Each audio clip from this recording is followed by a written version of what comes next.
Hello and thank you for checking out today's market update video. Today is Monday, November 25, and it's about quarter to one in the afternoon. So we have a little more than 3 hours until the markets close today. This is a holiday shortened week, and so I suspect that there'll be quite a few folks taking some time off Thursday and Friday. And so we'll see what these last three kind of real trading days bring. This chart we're taking a look at is one I use often. This is an S&P 500 daily chart. It looks at the S&P 500 over the last 1 year, and each bar represents a trading day. So what we're seeing here is whenever there's a red bar, that means the market went down that day. When there's kind of a white colored bar, that means the market went up. As I've kind of highlighted on these market update videos, the market's been in a very good uptrend. That's sort of stating the obvious.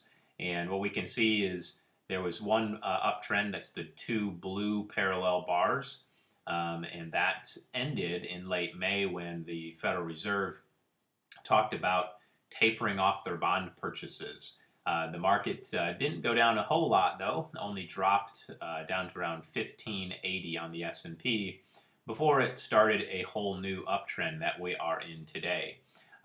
My last update video, I talked about how the market was trading at the top end of that range. So when we look at a chart like this, we see these two sets of parallel bars. The top end obviously is this top red bar. And the market's just been kind of slowly churning upward and staying close to the top end of that bar. And I suggest that there was really only two things that can happen. I guess actually technically three things. One is we just continue to stay in this trading range. That can happen for a while as long as we stay in this channel, as technical folks call it. The second option is the market can break out, meaning it can break through that top barrier and start a whole new trend.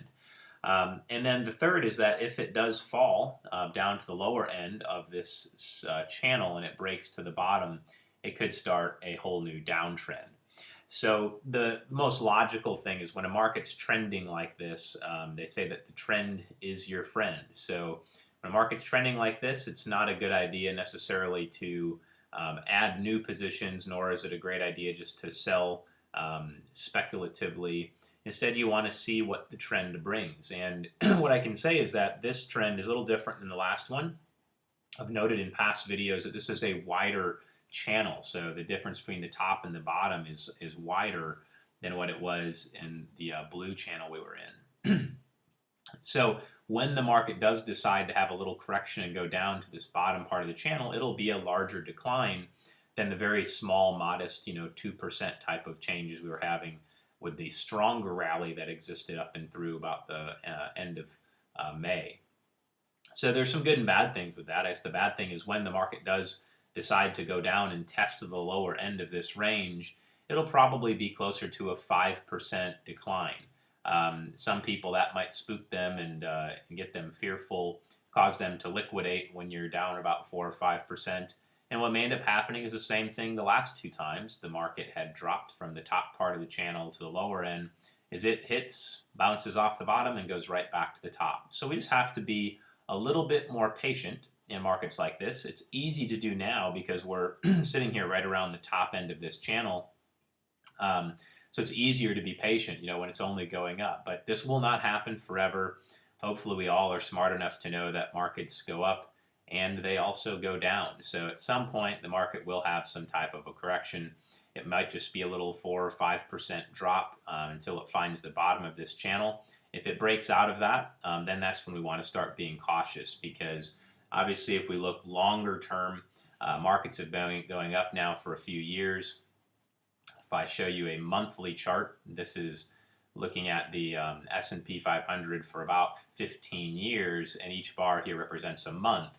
So when we look at the right side of this chart, we can see that market has been very, very strong for quite a long time. In fact, this rally is substantially stronger than the rally that started in 2003 and ended in late 2007.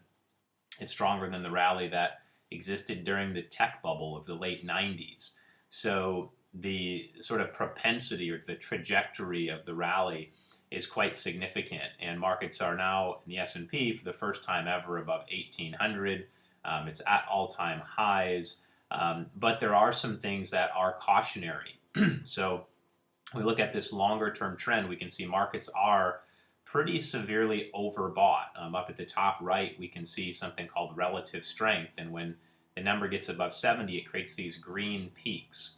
This is not dissimilar to what we saw in 2007, and the market continued to go up despite being overbought until it sort of hit a pinnacle, and then it fell off until it became oversold. And markets will do this, and if we look at history, it happens over and over and over again.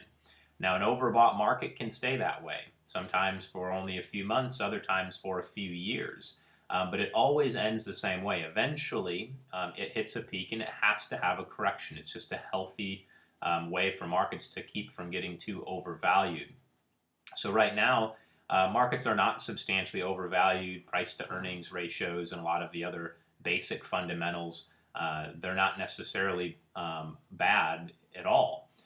But if earnings start to decline, so if companies are all of a sudden, let's say their sales stagnate and they're unable to use efficiency to create larger profits, then markets would obviously need to correct a bit.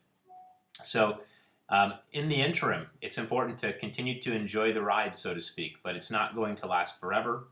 We can even see as this market's gone up, these bars that you see at the bottom here, those represent the volume on the S&P 500. So the stronger the market's gotten, the less the volume has become. So we have a rising market on declining volume. We have a market that's overbought. So there's a lot of different things from a technical perspective that would indicate that the end is coming of this bull market, but it might not be anytime soon. This could continue perhaps for a few years.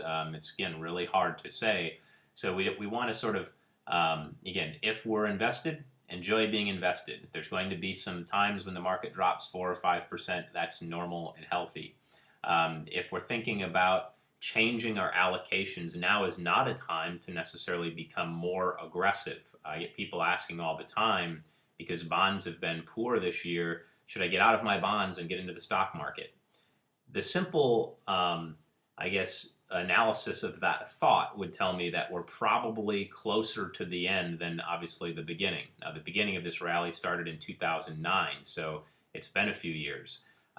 It seems like whenever people are asking me about adding to something, that's sort of like my built-in, I'll call it the contrarian indicator, sort of going against the grain. I had people begging to get into gold in 2012. Of course, gold hit its peak and then has sold off substantially.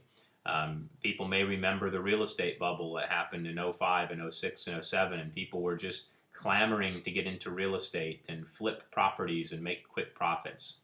So whenever we have that sort of attitude that everybody's making great money in this, I've got to get into the stock market, or I've got to get into the real estate market, or I've got to get into the gold market, just know that usually when sort of the consensus thought is all the same, it usually means that you shouldn't actually do what you're thinking.